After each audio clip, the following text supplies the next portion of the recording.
الحمد لله والصلاة والسلام على رسول الله محمد وعلى آله وصحبه ومن والاه. ربنا آتنا في الدنيا حسنة وفي الآخرة حسنة وقنا عذاب النار. ربنا اغفر لنا ولإخواننا الذين سبقونا بالإيمان ولا تجعل في قلوبنا غلا للذين آمنوا ربنا إنك رؤوف رحيم. رب زدني علما وألحقني بالصالحين. لدرس رابردو باسي هندك لأحكام برياركاني حيض و نفاس و ئەو جۆرەشتانەمان کرد و بە تایبەتیش ئاگادارم بووین کە باسی ئەوەمان کرد کە یەکێک بستەکن خێزانەکەی خۆی لە کاتی حەیضێدا کە دەڵێن نیو دینار و ئەوانە حەدیسەکە صحیح نەبوو و باسی ئەوەشمان کرد کە ئافرەتانەی کە دەکەونە نیفاس چ ڕۆژ دەمینێنەوە ڕاستە فەرمودەکان بە مەجموعی ضعیف و لاوازن بەڵام زانایان وەکو ئەحکامێک ئیشیان پێکردووە بە مەجموعی حەدیثەکان بڕیارێکیان داوە کە یحتەج به احتجاجی پێ دەکرێت کە چەند فەرمودەیەکمان هەبوو باسمان کرد. گەیشتینە کتاب الصەلات پەرتووکی نوێژ کە یەکێکە لەو باسانەی کە زانایان زۆر گرنگیان پێدایە. قبل كلهم صحيح بخاري رضا ورحمة خوای لەسەر بێ زۆر گرنگی بە نوێژ داوە بۆ خۆشی لە سیرەی رسول الله عليه الصلاة والسلام نوێژ گرنگێکی تایبەتی هەبووە. هیچ مەرحەلەیەک لە ژیانی پێغەمبەری خوانە بوو عليه الصلاة والسلام قبل البعثة وبعد البعثة إلا پێغەمبەری خوا نوێژی کردووە بە جۆرێک لە جۆرەکان. حتا دەڵێن یەکەم شەهید کە خوێنی ڕژاوە یاخود بڵێن یەکەم خوێن کە ڕژاوە شەهید نەبووە ڕیوایەتەکان جیاوازن لەسەر نوێژ بووە کە پێغەمبەر عەلەیهی سەڵات وەسەلام لەگەر دوو سەحابان یەک لەوان عەلی کوڕ ئەبی تاڵیبە ئەوی تر وەڵڵاهو ئەعلەم ناوەکە سەهلە ناوەکی ئاوایە ئەو کابرایە دکتۆر منیر الغەضبان ئەو پەرتووکەکەی هەیە کە پەرتووکەکی زۆر نایابە بە ناوی المنهج الحركي للسيرة النبوية لوين در باز دكا وابن إسحاق لتاريخ كي باز دكا دلي بيغمبري خو عليه الصلاة والسلام بيانيان و ايواران دتسوا دولكاني مكة نويجي دكر بو اي قريشكان اقادار نبن دلي زاريشان لو كات نويجيان دكر ديارة قافليك بوشوين دادروا سير دكن دەڵێن ئێوە چی دەکەن ئەوانیش دەڵێن نوێژمان دەکرد و ئەو جۆرەشتانە ڕوودەدا دواتر قوڕیشەکان پێدەزان هەندێک خەڵک دێن ئەزیەتی پێغەمبەر صلی الله علیه و سلم سەحابەکان و ئیمامی عەلی دەدەن ئەو سەحابەیە دەڵێ لەوێن دەر هێسکی حەیوانێک هەیە بە هێسکە حەیوانەکەی لە کافرەکان و لە مشریکەکان دەدا ئەوانیش هێسک هەیە لەوێن دەریا بخود بە جۆرێک لە جۆرەکان برینداری دەکەن بۆیە یەکەم دڵۆپەی خوێن کە دەڕژێ لەسەر نوێژ بووە لەوێن دەر ئەوە باس دەکرێ و باسی کراوە و باسیشمان کرد لە صحیحی بوخاری کتابێکی هەیە بە ناوی کتاب الصەلات چەند زیاتر لێکۆڵینەوە لە صحیحی بوخاری دەکەی ئەو جا بۆ دەردەکەوی بۆ مستەشریقەکان و ئەوانەی ئێستاش ئەوەندە دژایەتی صحیحی بوخاری مسلیم دەکەن بۆ تڕۆن دەبێتەوە کە ئەوان دەزانن دژایەتی چ دەکەن دەزانن ئەگەر صحیحی بوخاری مسلیم لە بەرچاوی مسلمانان بەکەم سەیری کرا یاخود ئەو ڕێز و تەقدیر و هێزەی کە هەیتی نەما دەزانن ئەوان چ تەعنەک و یاخود چ خەنجەرێکی ژەهراویان لە سوننەداوە بە تایبەتی. صحیحی بوخاری یعنی هەم تەیەموم پەیوەستە بە نوێژ بە تەنیا هینایەتی مەواقیت الصەلاتی بە تەنیا هیناوە ئەوانەی کە نوێژ چۆن دەکرێت چۆن ناکرێت بە تەنیای هیناوە بەڵام ئەوەی کە دیارە و لە مەنهەجی ئیمامی بوخاری تەسەسولی بابەکان یاخود تەسەسولی کتابەکان زۆر مهمە. لۆ نمونە لە کتاب الصەلات یەکەم فەرمودەی کە هێناوەتەوە باسی ئیسراء و میعراجی تێدا کەچی خەڵکەچیش ئەوە دیارە یعنی زانایان خلافێکی زۆریان هەیە کە ئایا 27 ڕەجەب بووە ئیسراء و میعراج یاخود مانگی شەعبان بووە یاخود لە مانگەکانی تر بووە. المهم هەیە وەکو چوونی پێغەمبەری خوا عەلەیهی سەڵات وەسەلام بۆ ئاسمانەکان و لە بەیت المقەدەس بۆ ئاسمانەکان و دابەزینی کە قورئانیش ئاماژەی پێداوە بەڵام پێغەمبەری خوا لە فەرمودەکان باس کردووە. ئیمامی بوخاری ڕەزا و ڕەحمەتی خوای لەسەر بێ لە کتابەکەی کتاب الصەلات یەکەم فەرمودەی ئەوەی هیناوەتەوە کە پێغەمبەری خوا دەفەرمێت چۆن لە ماڵ بووم چۆن جبریل هات و چوین و لە ئاسمانەکان گەڕین و پێغەمبەرەکانمان دید و لە کتابی مەواقیت الصەلات کە باسی کاتەکانی نوێژ دەکات ئەم کتابی سەڵات یەکەم بابی بە حەدیثی ئیسرا و میعراج دەست پێ کردووە 107 بابیشە بەس باسی نوێژ دەکە چۆنیەتی لە مزگەوت و چۆنیەتی کردنی ئەوە بەس یعنی وەکو مزگەوت و بەڵام لە کتاب مەواقیت الصەلات 41 بابە بەس باسی کاتەکانی نوێژ دەکا کە ئێستا ئەمە هەندێکی دەخوینین لێ سیر دەکەی زۆر گرنگیان پێداوە لایەن فەرمودەناسان بە نوێژ هەتا موەطەی ئیمامی مالیک یەکەم بابی بە مەواقیت الصەلات دەست پێ دەکا کە یەکەم فەرمودەشی ئەوەیە کە لە دەست نوێژی خوێندمان پرسیارێن لە پێغەمبەری خوا کرد عەلەیهی سەڵات وەسەلام لە ئاوی بەحر فەرمووی هو الطەهوڕ ماؤه الحل مەیتەتو یەکەم لێ دەست پێ دەکا لێ زۆر گرنگی دراوە بە نوێژ لەبەر ئەوەی نوێژ یەکێکە لەوانەی سوننە ئیستیقلالیەتی تێدا زۆر بە ڕاشکاوی دیارە یعنی لە قورئاندا خودای گەورە باسی کردو بەڵام پێغەمبەری خوا عەلەیهی سەڵات وەسەلام هەم لەسەر مینبەر هەم وەکو کاتەکانی تر فەرمووی سەڵلو کەما ڕەئەیتمونی ئوسەڵلی لێ نوێژ گرنگێکی تایبەتی خۆی هەیە ئەوەی لە سەحیحی بوخاریش سیر دەکە یاخود لە هەندێک لە زانایەکانی تر یعنی جیاوازیەکی محەدیثەکان لەگەر فەقیهەکان ئەوەیە هەم وەکو کتابەکەیان پەرتوکەکەیان بە کۆی گشتی و هەم وەکو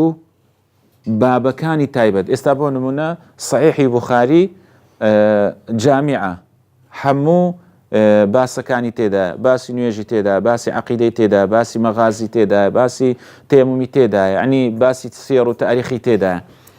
بەڵام هەر لە ناو بابەکانی ئێستا بۆ نمونە بابی کتاب الصەلات بابی سەڵات و ئەوانە یعنی ئەخلاق یاخود عەقیدە و بیر و باوەڕیان تێکەڵ کردووە بەڵام هەرچەندی فەقیهەکانە هاتوون دەبینی زیاتر وشکەی پێوە دیارە زیاتر بەس باسی لایەنە یان بڵێ عیلمیەکەی کردووە یان لایەنە شەرعیەکەیان کردووە لێ زۆر مهمە ئەو منهەج و ڕێبازەی پێشەوا بوخاری و ئەو زانایانە کە دائیمەن لایەنی ئەخلاقی تێکەڵ بکرێت بۆ نمونە ئێستا یەک لە حکمە شەرعیەکان تەلاقە لە قورئاندا منهەجەکەی وایە بەستوویەتیوە بە چ بە ئەخلاق یعنی ئێستا سوورەتی تەلاق چەند ئایەتە 12 ئایەت چەند ئایەتی والله ئەعلەم 5 ئایەتی بیدایەتی پەڕ یەکەم بەس باسی تەلاقە وانە کە سیر کە لە هەموو ئایەتەکان باسی تەقوای تێدا واتقوا الله ربكم ومن يتق الله يجعل له مخرجا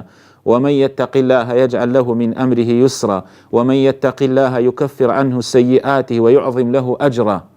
يعني هم باسی تەقوای تێدا بۆیە کەسێک ئەگەر تەقوای نەبی لە خوا ترسانی نەبی تەلاق لە لای زۆر سەهل و ئاسانە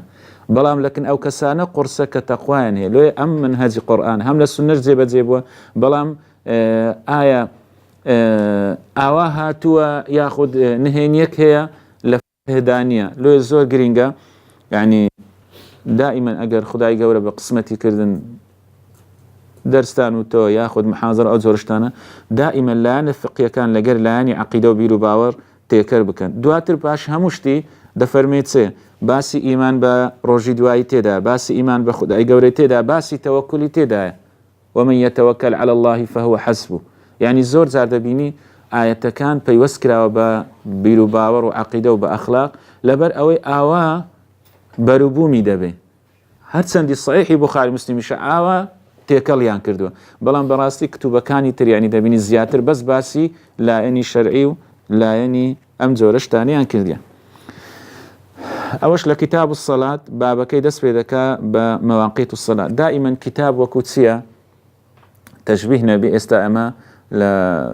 ڕیسالەی ئەکادمی برێمانستێر و دکتۆرا دەرێ الفصل الأول دوای دێ المەبحەث الأول لە مەبحەثەکانیش دوای مەطلب دێ ئەوەش تقریبا شێوازەکە لەوانەوە جرا ینی کتاب گەورەترە واتە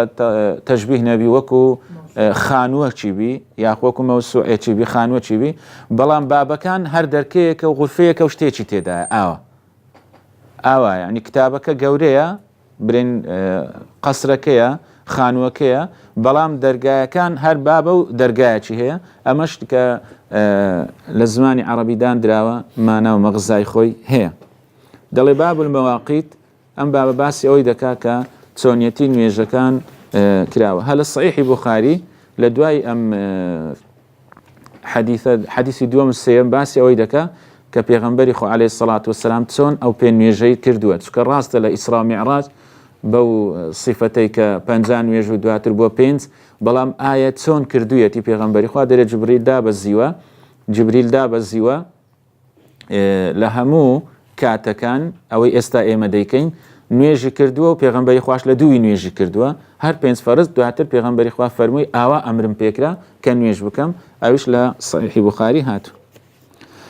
لێرەش یەکەم فەرموودە هەروەکو شەرحکردنەک و کورتیەک عەبدوڵڵای کوڕی عەمری کوڕی عاس ڕەزا و ڕەحمەتی خوای لە زەربی پۆمان دەجێڕێتە دەفەرمێ پێغەمبەری خوا فەرمووی وەقت الظهری ئیذا زالت الشەمس کاتی نیوەڕۆ کاتێک ڕۆژ لە خەڵی ئیستیوا لا دەدا یعنی لە ناوەڕاستی ئیستیوا لا دەدا ئەوە شتێکی علمیە وەکانە ظل الرەجولی کەطولیه یعنی زیاد نییە یعنی پیاوەکە گەڕاوەستی سێبەرەکەی وەکو خۆیتی یعنی زیاد نەکردووە یعنی ئەوەی هەیە کە ئێستا دەبینی کەسێک لە ڕووناچێک ڕادەوەستی سێبەرەکەی زۆر گەورەیە بەڵام ئەو سێبەرەکەی وەکو خۆیتی لەبەر ئەوەی دەڵێ لە سەری دەدا سێبەرەکە بەقەدەر ئەوەندەیە بەڵام کە ڕۆژ ئاوا دەبی سێبەرەکە دەڕوە یان دەچێتە ئەمبەرە سێبەرەکە زیاتر دەڕوە ئەوە شتێکی علمیە. مالەم يحضر وەقت العەسری دەڵێ مادام نەگاتە کاتی عەسر ئەدی وەقت العەسری مالەم تەصفەڕ الشەمس ئەوەش نوێژی عەسریش هەتاکو ئەو کاتەیە کە ڕۆژ زەرد نەبووە یعنی وەکو دەڵێ چۆن چێشتەنگاو زرد و زەرداتێکی دیارە ئەویش ئاوایە ئاخر وەختی ئەمەیە. ووەقت صلاة المغربی ما لم يغب الشفق دەڵێ نوێژی مەغریبێش بە شەفەق الئەحمەری پێدەگوترێ کە لەوانەیە لە ناو بنیان و لە ناو ماڵان دیار نەبی بەڵام دەڵێن زیاتر لەسەر بەحرەکان دیارە لەسەر بەحرەکان و سۆلاتیەکان ئەم سۆراتیە دیارە هەست بە سۆراتێکی دەکات تا ئەم سۆراتیە بمینێ نوێژی مەغریبێ دەمینێ ئێستاوە دیارە بە سعاتی لێکیان داوەتەوە ئەمە چەند ساڵ عەلەیکم سەلام 5-6 ساڵ پێش ئێستا لە عومرە بووین بینی هەموو مەغریب و عیشایەکی سعات و نیوەک بوو لە مەککەی بەڵام ئیمە لە کوردستان سعاتە کوچارێکێک ئەوە پێی دەگوترێ اختلاف المەطالب یعنی جیاوازی ڕۆژ هەڵات و ڕۆژ ئاوە ئەو جۆرەشتان بەڵام لێرە یەک عومدەی داناوە گوتیەتی تاکو شەفەق الئەحمەر ئاوانە بێ یاخود بزر نەبێ. ووقت صلاة العشاء إلى نصف الليل الأوسط نێژە عیشاش هەتاکو نیوەی شەوی ناوەندێ یعنی ئەگەر بۆ نمونە ئێستا بڵێن سعات 8 بانگ دەدا سعات 4 بانجی بەیانی دەدا ئاوا حساب بکەین 8 لە بۆ 4 دەکات چەند 8 سعات 8 سعاتی دابەشی سێکە یەکی دەکا 2.5 دەردەچی سێشتە کەم یعنی تقریبا دەڵێ بەو ئەوەی بی هەتا دەوری 2.5 و 11 و ئەوانە دەمینێ بەڵام ئێستا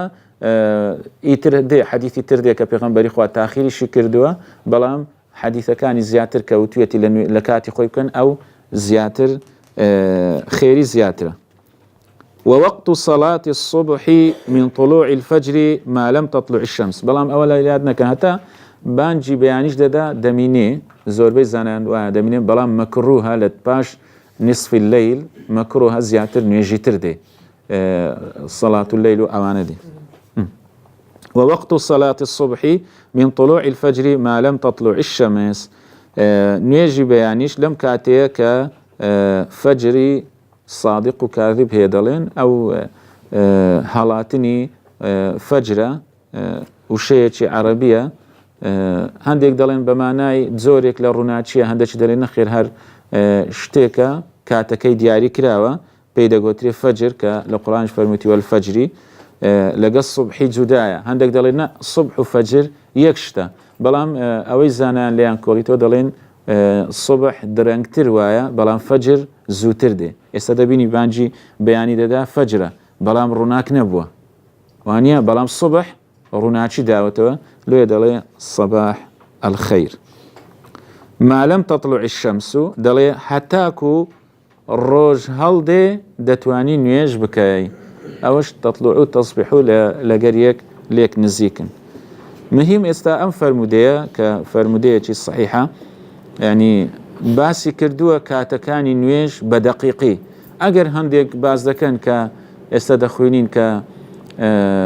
فسبحان الله حين تمسون وحين تصبحون وله الحمد في السماوات والأرض وعشيا وحين تظهرون کە لە قورآن باس کرێت دەڵێن ئەمە باسی کاتەکانی کردە بەڵام بەکو بەو دەقیقیەی ئێستا هەر لایانی علمی ئێستا لێ بکۆڵەوە ئەوەی کە پێغەمبەری خوا چۆن زانیوێتی لە خەتی ئیستیوالا بدا دەبێتە نیوەی ڕۆژ یاخود چۆن زانیوەتی ڕۆژ کاتێک لە خەتی ئیستیوایە ئینسان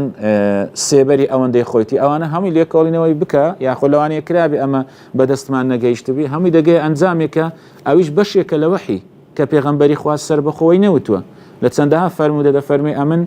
إنما أنا قاسم والله يعطي ئەمن بەش دەکەم بەڵام خدای گەورە دەمداتێ یعنی هەم لە ماڵ و سەروەت و سامان هەم لە دانانی شتەکان من بەشی دەکەم ئەوەی کە ئێستا سنەتە لە ڕکوع و سجود سبحان ربي العظيم پێغەمبەری خوا کاتێک دابەزی فەرمی اجعلوها في الركوع کاتێک سبحان ربي الأعلى دابەزی فەرمی اجعلوها في السجود يعني پێغەمبەری خوا بەشی کردو ئەوانیە بڵێ شتێکی هیناوە زیادە بی بەڵام ئەویتر جۆرێکە لە وحی ئەمەش جۆرێکە لە وحی بۆ ئێستان فەرمودەیە ئاماژەیە بەوەی کە پێغەمبەری خوا بە دەقیقی یاخود وەکو مبەین ڕۆنکردنەوەی قورآن باسی کردووە کە کاتەکانی نوێژ چۆنە و دواشتە چی تێدایە یعنی باسی سێبەر و باسی ڕۆژ و باسی فەجر و باسی طلوع و ئەوانەی کردیە یعنی هەموو ئەدەوات و هەموو ئالەتەکانی تێدا کە ئینسان دەتوانی بۆ دۆزینەوەی کاتی نوێژ یعنی ئێستا وڵاتێک ئەگەر تاو نەبی کو دەیدۆزیتەوە بەڵام هاتوونە ڕۆژەکان لێک داوەتەوە لەگەڵەوی لێکیان داوەتەوە دەرچووە تۆ لەو کاتەی بۆت هەیە ئێستا ئیشکالێتێک دروست بوو هەندێک لە ئەوروپای دەیانگوت 1 سەعات دەمینێ یان دێگۆ بەس سعاتێکمان بینیان سعاتێک و نیوە دێگۆ ڕاست ڕۆژی دەشتێنین دەبی دیسان بە ڕۆژوو بینەوە هەر بە دێگۆی بە تەراوی حیشڕا ناگەی ئەوە زانایان هاتوون دەڵێن ئەوە چی مستەحدەثە یعنی چ دەکەن دەڵێن نزیکترین وڵاتی ئیسلامی لەیان نزیکە بۆیان هەیە لەگەڵەوان ڕۆژوو بگرن نەک بەوەی کە طلوع الفجر هەندێکی دەفەرمون نەخێر خوا لە قورئانی کە فەرموویەتی خۆتان بگرن تاکو ڕۆژ هادی دەبێ ئاوا بە ڕۆژوو بن ئەنی ئیشکالیاتە چی تێدا بوو بەس چییە پێغەمبەری خوا عەلەیهی سڵات وسەلام لێرە هەم بە ئەداتی ئەم کاتی و هەم بە ئەداتێکیش کە دەگونجێ لە ساڵانێکی دوای پێغەمبەری خوا کاتانێکی دوای پێغەمبەری خوا باز بکە بۆی ئەوەش زۆر ئیعجاز و شتی تێدایە کاتەکانی نوێژ لەو ڕۆژانەی لێ بۆڵتە لە منتیقەی ئەمریکای بوو لە 4 مانگان ڕۆژ هەر نایە 4 مانگان هەر شەوە بڵێ کاتەکانی نوێژ بە سەعات حساب دەکرێت پێی ئەناڵێم ئێستا فتووا هەیە دەڵێن تا گوتیان یەکێتی زانایانی ئەو وڵاتەی گوتوویەتیان نزیکترین وڵاتی ئیسلامی لەوان نزیکە ئیتیباعی وان دەکەن بەڵام ڕەئی ئەرجەعم نەخویندەوە بەڕاستی تاخۆ ڕەئی ئەرجەع چەندە چۆن نییە بڕیاردان لەسەری قورسە بەڵام ئەوان دەڵێن نە ئەمە لە قورئاندا هاتووە دەبی خۆت بگری كلوا واشربوا حتى يتبين لكم الخيط الأبيض من الخيط الأسود من الفجر ثم أتموا الصيام إلى الليل دەڵێن لەوێن دەر ئایا دەبتە لەیل یاخودنا ئایا ئەم لەیلە لە بۆوان لەیلەیان لەینێ دوای دەڵێن ئایا ئەگەر ئیتیباعی ئەو وڵاتە بکەن لە ئەو وڵاتەش لەیلە باڵەکنەوانیش لەیلەکە کەم بی یعنی قسەیەکیان کردە بوو بەڵام بەڕاستی لە یادم نەمایان تەماشام کردیانە ئایا گەیشتنە چ ئەنجامێک بچکەوە پێویستی بە بەڕاستی بە ئیجماعی هەیە فقی واقعی ئەو وڵاتە تەبی تاخۆ چۆن نییە ئێستا مەدەین باز دەکەن پێغەمبەری خوا لۆ نوێژی ڕێیدایە تەبرید بکە یعنی بۆ نمونە ئەگەر زۆر گەرمابی پێغەمبەری خوا فەرموویتی تۆزێک نوێژەکەی تاخیرکەن بۆ ئەوەی بگەنە فێنکێکی ئەو جاوەرن بۆ نوێژی يعني أجر شتيتش أوابي ما جعل عليكم في الدين من حرج پیغمبری خو عليه الصلاة والسلام تفرمي هشتيتشي قرص آسان بي ما خير بين الأمرين إلا اختار أيسرهما يعني دكري لو منطلقان وبرين كاك أوانا كمسلمان ياخد دين دارن لوي بروجو بن باشترا اتباعي ولاتي تشي تبكنوا كابرين ولا بيما ناجري بروجو نابين ونيا أو فتوانا بيوستي با أو تجمع كلية كولني وكو فقهي واقعي أم شوينة تسونيا أو جبري على سبيل بس بستم أبي يعني بهردو لا كان إنسان دتواني استفادة لفرمودك بكائه فرمودكيتر أوقات بعض الصلوات هنديك لنويجا كان عن أبي برزة الأسلمي قال كان رسول الله صلى الله عليه وسلم يصلي العصر ثم يرجع أحدنا إلى رحله في أقصى المدينة والشمس حية دلي بيغمبري خو عليه الصلاة والسلام نيجي عصري ذكر إيما يكيك دقايشتي نوا أجر شوينيك من هبا ياخد جێگایەک من هەبە کە بۆمانەوە باە یاخود لەوێ هاتبان لە بنوێژێ دەگەڕاینەوە و ڕۆژ بە ئەتیادی دیار و زیندوو بوو وەکان يستحب أن يؤخر من العشاء لێ سنەتە نوێژی عەسرێ زوو بکرێ چونکە خەڵک لە هەموو لەو کاتەی مەشغولە ئەگەر زوو بکەی لەوانەیە خەڵکەکە بێ و نوێژەکەی بکە و بگەڕێتەوە بەڵام ئەگەر تەئخیرکەی لەوانەیە خەڵکەک نییە لێ وا باشە نوێژی عەسرێ تەئخیر نەکرێ وكان يستحب أن يؤخر من العشاء پیغمبر خوا پی خوش بوا ك نوێژ تأخير بك استا ام فرموده هندێک دەڵێن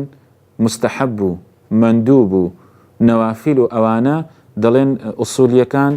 دان هنا بەڵام هەمویان لە فرمودەی پێغەمبەری خوا وەرگرتی ئەوە لێرە باشی مستحب دەکا لە شوێنی ترباسی نافلەی دەکا لە شوێنی ترباسی نەدبی کردووە ئەوان وەکو دەڵێ هەڵیان هێنجاوە کردوویەتیانە قاعیدەیەکی شەرعی گوتیان مندوب ئەوەیە مستحب ئەوەیە مباح ئەوەیە ئەجنە هەمووی لە قورئان و سنەتدا هەیە وكان يكره النوم قبلها والحديث بعدها پێغەمبەری خوا پێی ناخۆش بووە نووستن پێشی عیشا وقسەکردن لە دوایە ئێستا دەین ئەم فەرمودانە هەندێک فەرمودەی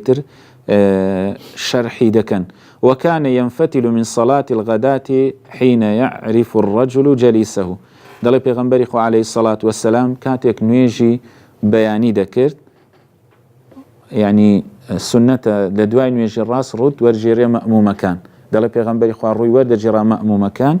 لنويجي بياني حين يعرف الرجل جليسه إنسان كان يكتريان دناسي لبرسوا دلي يعني بين بر تساوي خوتان لبرت پیغمبری خوا دفرمي او صحابه دفرمي كاتك پیغمبری خوا نوێژ دەکرد ئاوەڕمان دەداوە یەکتریمان دەناسی مەیلە و ڕووناک بوو بەس لەبەر چی لەبەر ئەوەی وەکو ئێستا ئەم هەموو ڕووناچیە نەبوو یعنی ئەم هەموو ئەوە نەبوو وەکو ئیمەی لە گوند و دێهاتەکان پەنجەرە و شت ڕووناچیەک دێتە ژۆرێ ئاوا بوو بزانە ئەوزە دوایە شەرع دەکە دەفەرمێت چێ وكان يقرأ بالستين إلى الماء دفرمي پیغمبری خوا 6 آيات ياخد حتى 100 آياتي دخوين اما استا بيني روجهالات ساعات تسارو 34 دقيقة بانجا 35 دقيقة ششتك چەندە دەکات ساعت و نیوەک شتێکی ئەوە یعنی تۆ لە 6 ئاياتی بخوینەوە وەکو ئەوی پێغەمبەری خوا خوێنیت وەکو ئەو نوێژەی پێغەمبەر کردویتی بە ویقار و یعنی دەڵێ قورئانی كان قراءته مدا مدا یعنی زۆر بە لە سەرخۆیی زۆر بە ئارامی دەیخوێن ئەو جاوەشت هەندێک دەڵێن هەر لە ڕکعاتێکی 6 هەتا 100 خوێندیە هەندێک دەڵێن نە بە هەردوو ڕکعاتن ئەوەک هەیە یعنی تقریبا دەکا ئەوەندەی پێدەچوو پێغەمبەری خوا کەچی ئێمەش ئێستا دەبینی 10 ئاەتی دەخینی کوڕۆ زۆر ئەوە یاخود مامۆستایەک دەیگوت ئەو ڕۆژی کارەبای ڕئیسی هەبی لە زستانێ دەیگوت نوێژی جەماعەتی سبەینا قەرەباڕە بەس دەیگوت ئەو ڕۆژی مۆلیدە هەبی سبلیت پێ نابی چونکە بڕێک سەرمایە خەڵک نایە ناشزانی الأجر على قدر المشق زیاتر جورچی دەبە دەکەم زیاتر عەزیمەتەکی دەدەمەخۆ بەم فەرمودەی ئەگەر بەتەنیا ئەم فەرمودەی وەگری دەڵێ کەواتە نە قسەکردن لە دوای نوێژی عیشا دروستە بە تایبەتی ئەمی باز دەکەین نووسنەکە ئەوە هەر هیچ زۆر قسەی لەسرە باش نییە بەڵام وەکو فعلی پێغەمبەری خوا عەلەیهی سەڵات وسەلام حەدیثمان هەیە پێغەمبەری خوا ماوەتەوە بەڵام لە کاتی پێویستی بۆ عیلم بووە بۆ ئەمر و فەرمانی موسڵمانان بووە بۆ ڕاوێژکاری لەگەر هاوەڵام بووە ماوەتەوە بەڵام ئەوەی کە ئێستا جێی داخە خەڵک دەمینێتەوە لە بۆ دۆمینەی لە بۆ تاولەی لە بۆ شوێنی خراپتر خوا پەنامامدا ئەوە ئیشکالێتەکە لێرەدا ئەگەناوەکو عیلم یاخود وەکو سەردانیەک بەڵام ئەویش نەگاتە ئەو دەرەجەی کە تأثير للرجال بك أخذ تأثير لشونيج بك أبوي فرمودمان هي بيشوا عمر بما دجال التفرمي كان رسول الله صلى الله عليه وسلم بيغنبري عليه الصلاة والسلام يسمر يواتا دمايا وندنست عند أبي بكر الليلة كذاك دفرمي لكن شوي لكن بيغنبري خوا لقر إمام أبو بكر دماوة في أمر المسلمين وأنا معه لأمر مسلمان أمش لقالما قصيك لمسند أحمد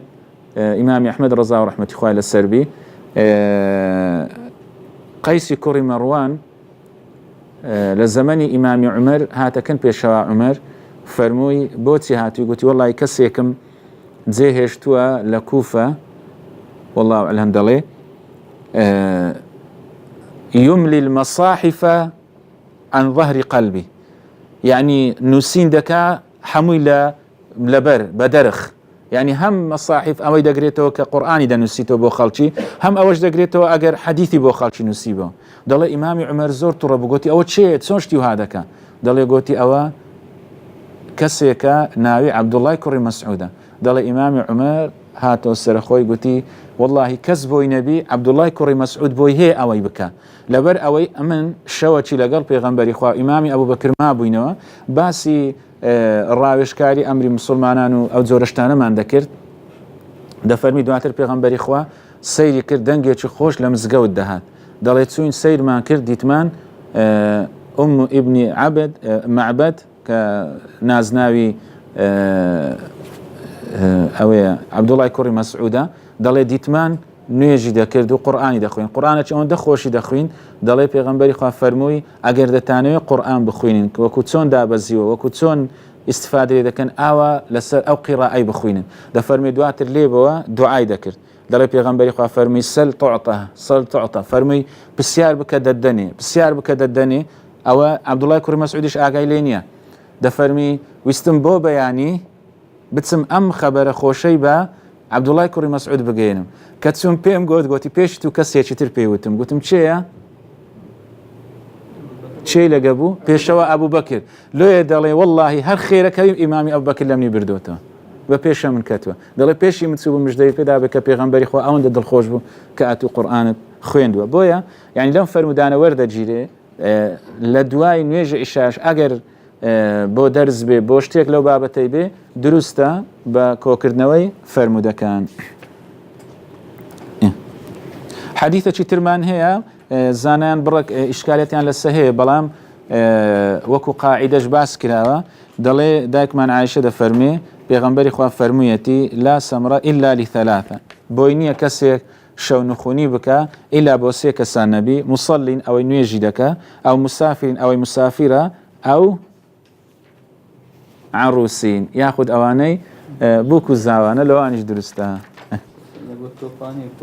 أوانا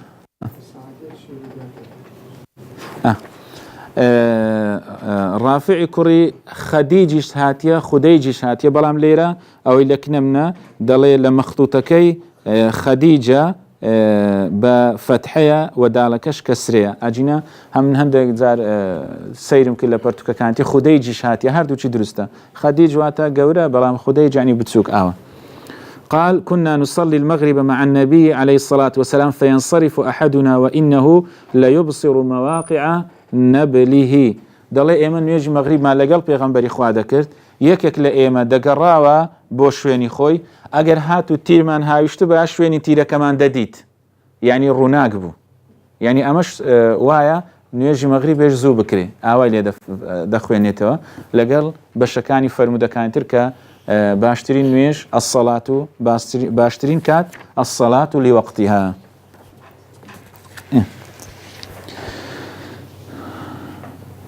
حديث عائشة دايتش إيمان داران رضا ورحمة الله سبحانه قالت اعتم رسول الله صلى الله عليه وسلم ذات ليلة يعني في غنبري عليه الصلاة والسلام شويك مايوة بالعشاء دريج كردوا حتى ذهب عامة الليل حتى الزوربي بشيتي للشو روشت يعني توقع ذكري دواي استائمة برين دواي الساعات دوازدبو دواي الساعات يازدبو أو أم كاتانبو ثم خرج فصلى دواتر بيغمبري خواتسو صحابة كان هميان انتظاري عند كرد نيجي بوكردن وقال إنه لوقتها لولا أن أشق على أمتي فرمي أما كاتتي بو نيجي عشاء بلام لأمتي من زور لسريان قرصة بويا أمريان بيناكم تيسير لبوان لكاتي خويا بلام أول ما بيدل يعني زاد أجر جماعات يجبو أوجبو أجر بوزارة يجبو أم سنة بكري يعني لون ميازدة دوازدة تأخير بكري كبو أوي نيجت كرت زانا هندك دفرن بو أوي الراس لدواي أو بنوي يعني دواي نيجكي قصينا كي أم فرمو دكانيتر جيب كي بلام بعام بفرمو دكانيتر وجمع كدن لقى فرمو دكانيتر زوتر بكري باشترا بلام وكو نيجي مغربيش ني راس بكري يعني لمزقوتا كان أقابلون زيبون من بابيز دقبي بتايبتي أو كاتانيكا روج دريجن ياخد بتايبتي أم كاتانيكا بتايبتي استاكا روج دريجن كابدا أقلواني لبازار ديتو حتى ناني دخوا بيراناقا بلا ما قد توزك تاخي تركي لواني بتواني بي بويا لهندك كاتا كان زيوازي بكري باش الإبراد بصلاة الظهر وعن أبي هريرة قال رضي الله عنه قال رسول الله صلى الله عليه وسلم إذا اشتد الحر فأبردوا بالصلاة أجر زور جرما تيني بو هنا زور جرما بو ايوان نويجي نيورو تأخير بكن لو نزيك عصر ياخد توزك تأخير بكن حتاكو جرمات يكناميني فإن شدة الحر من فيح جهنم تسنك زور جرما ياخد زور تيني جرما أو لا فو ياخد أو لا هلمي جهنم أخواي قورا بنام أمدا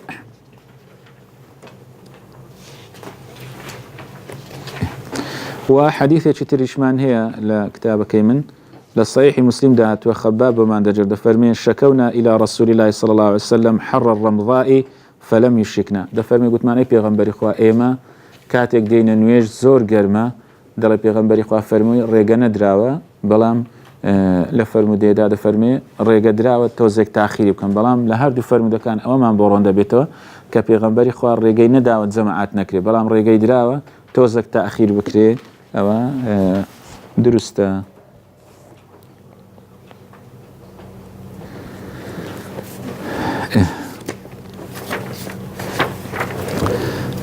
والنسر أو